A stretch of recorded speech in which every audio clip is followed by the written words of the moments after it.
पिछले 10 दिनों से मैं जेल के बाहर हूँ और मुझे बड़ी सुकून की नींद आ रही है। 6 महीने मैं जेल में रहा। कुछ दिनों तक मुझे आइसोलेशन में रखा। प्रधानमंत्री जी ने शायद अगर ये मौका नहीं दिया होता तो मैं अपने आप से मुलाकात नहीं कर पाता। मैं उन तमाम महापुरुषों से मुलाकात नहीं कर पाता। मैं उन तमाम क्रांतिकारियों के साथ बातचीत नहीं कर पाता जिनके बारे में मैं सुनता था, कहानियां पढ़ता था। उनसे मेरी मुलाकात हुई, क्योंकि जब एकांत में आदमी होता है तो उसको बहुत कुछ सोचने समझने का, चिंतन करने का मौका मिलता है। मैंने नेल्सन मंडेला जी से मुलाकात की। क्या शानदार क्रांतिकारी जीवन था उनका। मैंने शहीद आजम भगत सिंह जी से मुलाकात की।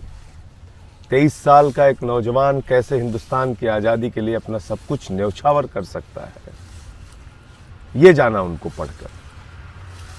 मैंने अशफाक उल्लाह जी से मुलाकात की। रोशन सिंह, राजेंद्र लहड़ी, राम प्रसाद बिस्मिल, पता नहीं कितने क्रांतिकारी जिनके बारे में पढ़ा, जाना, काला पानी के दस्तावेज पढ़े। और तब ये लगा कि 30 साल से जो समाज सेवा, राजनीति के माध्यम से लोगों की सेवा कर रहा था, शायद मेरा रास्ता सही था। और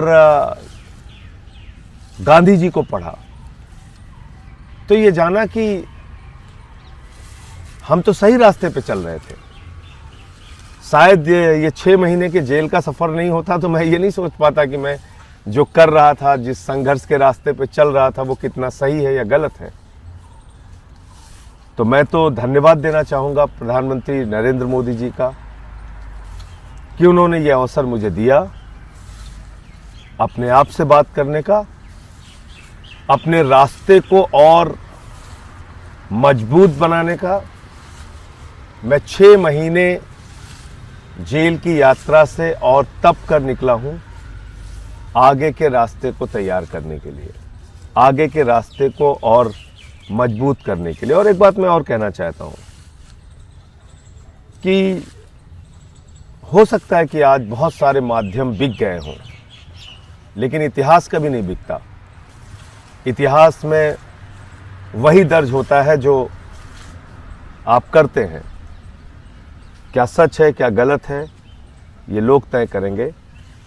लेकिन किस मंशा से प्रधानमंत्री जी ने मुझे जेल भेजा मैं नहीं जानता, लेकिन उनकी जो भी मंशा रही हो, मैं इतना ही कह सकता हूं कि आपको बहुत बहुत धन्यवाद मोदी जी। आपने 30 साल के मेरे संघर्ष के जीवन को और मजबूत बनाया और ये भरोसा दिलाया कि मैं जो काम कर रहा था वो बिल्कुल सही था और आगे और मजबूती से उसी रास्ते पे बढ़ूंगा।